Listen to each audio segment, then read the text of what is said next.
how I came to love my vagina.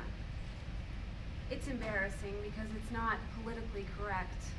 I mean, I know it should have happened in a bath with salt grains from the Dead Sea, Enya playing, me loving my woman self. I know the story. Vaginas are beautiful.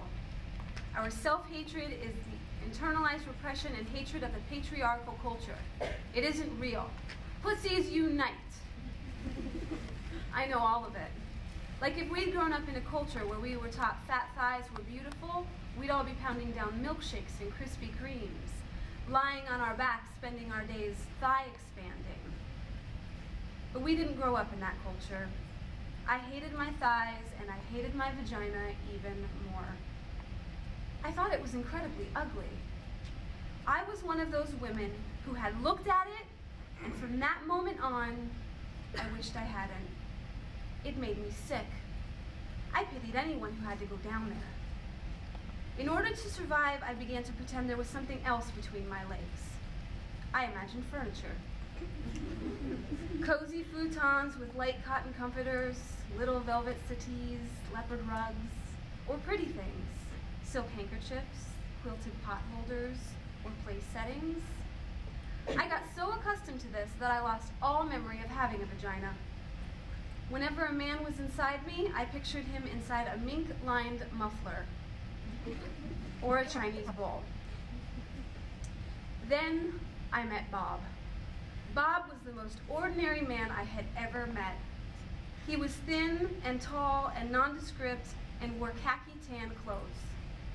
Bob did not like spicy foods or listen to Prince. He had no interest in sexy lingerie. In the summer, he spent time in the shade. He did not share his inner feelings. He did not have any problems or issues and was not even an alcoholic. He wasn't very funny or articulate or mysterious. He wasn't mean or unavailable. He wasn't self-involved or charismatic. He didn't drive fast.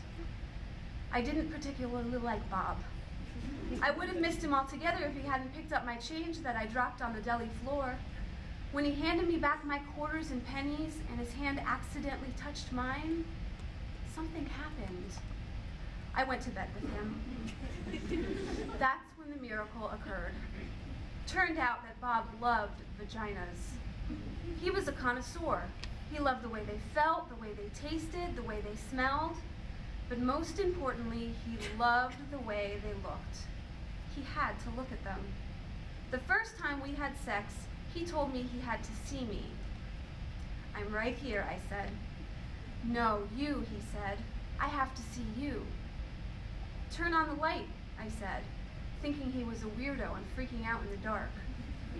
He turned on the light. Then he said, "Okay, I'm ready to see you." "Right here," I waved. "I'm right here." Then he began to undress me. "What are you doing, Bob?" "I need to see you," he said. "No need," I said. "Just do it." "I need to see what you look like," he said. "But you've seen a red leather couch before," I said. Bob continued. He would not stop. I wanted to throw up and die. "This is awfully intimate," I said. "Can't you just do it?" "No," he said. "It's who you are. I need to look." I held my breath. He looked and looked. He got breathy and his face changed. He didn't look ordinary anymore. He looked like a hungry beast. "You're so beautiful," he said. "You're elegant and deep and innocent and wild." "You saw that there," I said. It was like he read my palm.